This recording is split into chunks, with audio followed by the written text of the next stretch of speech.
क्या आपने कभी सोचा है कि आप रोज मंदिर जाते हैं, दीप जलाते हैं, मंत्र जाप करते हैं, व्रत उपवास रखते हैं, फिर भी जीवन में शांति, सुख और ईश्वर की कृपा क्यों नहीं मिलती?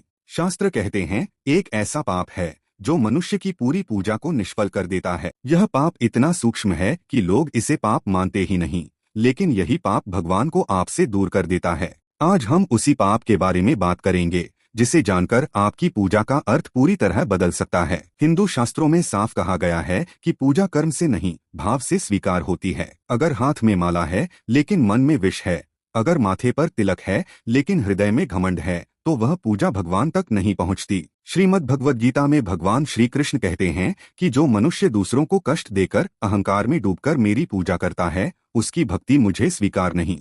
अब सवाल है, वह कौन सा पाप है जो पूजा, जप, दान और व्रत सबको बेकार कर देता है? वह पाप है अहंकार और दूसरों का अपमान। अगर आप किसी को नीचा दिखाते हैं, किसी की मजबूरी पर हंसते हैं, गरीब, कमजोर, स्त्री, बुजुर्ग या अपने ही परिवार के सदस्य को अपमानित करते हैं और फिर भगवान के सामने बैठकर हाथ जोड़ते हैं, तो शास्त्र कहते हैं वह पूजा केवल एक क्रिया बनकर रह जाती है, साधना नहीं बनती।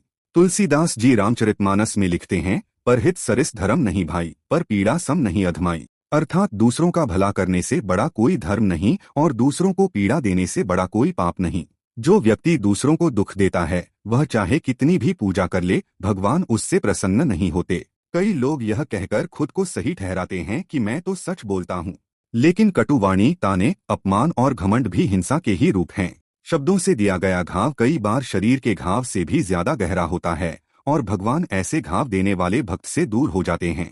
अब प्रश्न है कि इस पाप से बचा कैसे जाए? सबसे पहला उपाय है वाणी की शुद्धि। बोलने से पहले यह सोचें कि क्या मेरे शब्द किसी का मन दुखा देंगे। दूसरा उपाय है सेवा का भाव। जिस दिन आपने किसी भूखे को भोजन कराया, किसी दुखी को सांत्वना दी, उस दिन बिना दीप जलाए भी आपकी पूजा पूरी हो गई। तीसरा उपाय है नम्रता। याद रखिए, भगवान को झुका हुआ सिर प्रिय है, ऊंचा घमंड नहीं। और अंत में पूजा के बाद भगवान से यह मत पूछिए कि आपने मुझे क्या दिया, बल्कि यह पूछिए कि क्या मैं आज थोड़ा और अच्छा इंसान बन पाया।